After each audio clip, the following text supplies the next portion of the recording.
ഇതിലേതെങ്കിലും ഒരു കേന്ദ്ര അവഗണനാ പ്രശ്നം ഇവിടുത്തെ തെരഞ്ഞെടുപ്പ് പ്രചരണ വേളയിൽ UDF-കാർ സംസാരിച്ചിട്ടുണ്ടോ? ആരോടെങ്കിലും സംസാരിച്ചിട്ടുണ്ടോ? ഇതിനെതിരായി ഞങ്ങൾ പോരാടുമെന്ന് പറഞ്ഞിട്ടുണ്ടോ? ഉണ്ടെങ്കിൽ കഴിഞ്ഞ 5 കൊല്ലക്കാലം കേരളത്തിന്റെ അവകാശത്തിന് വേണ്ടി കോൺഗ്രസ് MP-മാർ ഒരക്ഷരം പാർലമെന്റിൽ പറഞ്ഞിട്ടുണ്ടോ? ഒരു പ്രസംഗം നടത്തിയോ? ഒരു പ്രമേയം അവതരിപ്പിച്ചോ? ഞങ്ങൾ നിരവധി തവണ പാർലമെന്റിന് മുമ്പിൽ സമരം നടത്തി. ഇടതുപക്ഷ ജനാധിപത്യ മുന്നണി MP-മാർ എണ്ണം കുറവാണെങ്കിലും ഞങ്ങളത് ചെയ്തു. നിങ്ങൾ ചെയ്തോ? ഇതാണ് കോൺഗ്രസിന്റെ രാഷ്ട്രീയ നിലപാട്.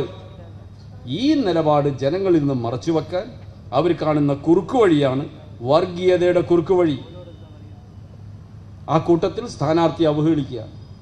കേരളം കണ്ട ഏറ്റവും നല്ല മന്ത്രിമാരിൽ ഒരാളായിരുന്നു സഖാവ് ശൈലജ ടീച്ചർ.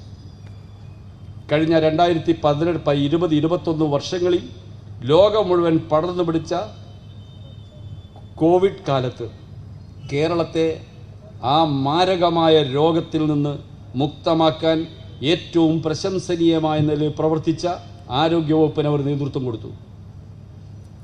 2020 കോവിഡ് രൂക്ഷമായ കൊല്ലം. അന്ന് കേരളത്തിലുണ്ടായ ആകെ മരണം കോവിഡ് വന്നിട്ടില്ലാത്ത 2019 ആകെ മരണസംഖ്യയേക്കാൾ കുറവാണ്.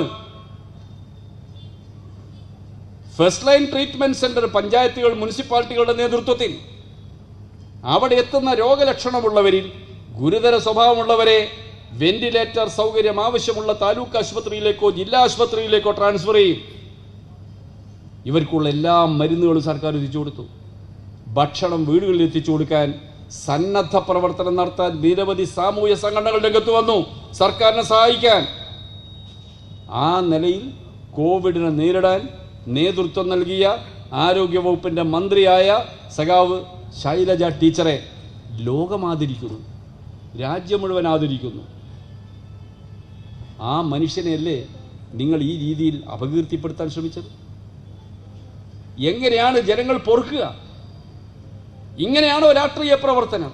രാഷ്ട്രീയമായി നമുക്ക് തമ്മിൽ അഭിപ്രായ വ്യത്യാസങ്ങളുണ്ടോ? മാന്യമായി അവതരിപ്പിക്കണം, രാഷ്ട്രീയ നിലപാട് വെച്ചുകൊണ്ട് അവതരിപ്പിക്കണം. എന്നിട്ട് നമുക്ക് തർക്കിക്കാം. പക്ഷേ വ്യക്തികളെ തേജോവധം ചെയ്തുകൊണ്ടല്ല രാഷ്ട്രീയ പ്രവർത്തനം നടത്തേണ്ടത്.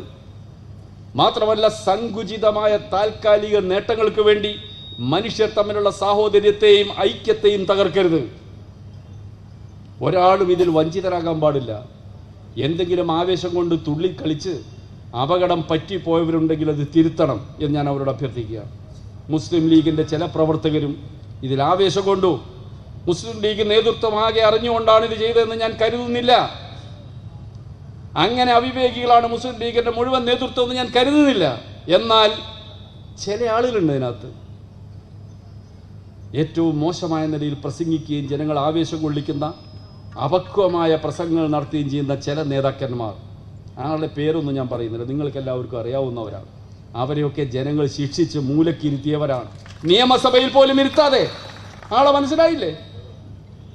അതേ യോഗ്യതയാണ് ഇവിടെ മത്സരിച്ച കോൺഗ്രസ് സ്ഥാനാർത്ഥിക്കും വരാൻ പോകുന്നതെന്ന് മനസ്സിലായിക്കോ. തീവ്രമായി മനുഷ്യരെ ഭിന്നിപ്പിക്കുന്ന വിധത്തിൽ പ്രസംഗിക്കുമ്പോൾ മുന്നിലിരുന്ന് ഏതാനും പേർ കൈയടിക്കുന്നുണ്ടാകാം. പക്ഷേ ദൂരെ നോക്കിക്കാണുന്ന വിവേകികളായ മനുഷ്യരുണ്ട്. ഈ രാജ്യം ഐക്യത്തോടെ നിലനിൽക്കണമെന്ന് ആഗ്രഹിക്കുന്നവരുണ്ട്, അങ്ങനെ ചിന്തിക്കുന്നവരുണ്ട്. അവരാരും ഇത് അംഗീകരിക്കാൻ പോകുന്നില്ല. ഞാൻ അവസാനിപ്പിക്കുകയാണ്. എന്തെല്ലാം ചെയ്താലും കോൺഗ്രസ് നേതാക്കന്മാരും അംഗീകരിക്കുന്നില്ല ഞാൻ മനസ്സിലാക്കുന്നത്. ഇവിടെ ഈ വലിയ ബഹളങ്ങൾ ഇതെല്ലാം ഉണ്ടാക്കിയിട്ട് കോൺഗ്രസിൻ്റെ സംസ്ഥാന പ്രസിഡന്റായിരുന്ന തലമുതിർന്ന നേതാക്കളിൽ ഒരാൾ ഈ മണ്ഡലക്കാരനാണല്ലോ. അദ്ദേഹം വന്ന് ഈ പ്രസംഗത്തിൽ ഏതെങ്കിലും ഒരു പ്രസംഗം എൻഡോഴ്സ് ചെയ്ത് ന്യായമാണെന്ന് ഇതുവരെ പറഞ്ഞിട്ടുണ്ടോ? അങ്ങനെ പറയാത്ത എത്ര പേരുണ്ട്? മനസ്സുകൊണ്ട് വേദനിച്ച കോൺഗ്രസ് നേതാക്കന്മാരുണ്ട്, എനിക്കറിയാം. ഈ തരത്തിലുള്ള പ്രവർത്തനം അവസാനിപ്പിക്കണം. ഒരു തരത്തിലും ഇതിനെ പ്രോത്സാഹിപ്പിക്കരുതെന്ന് മാത്രമാണ് എനിക്ക് അഭ്യർത്ഥിക്കാനുള്ളത്.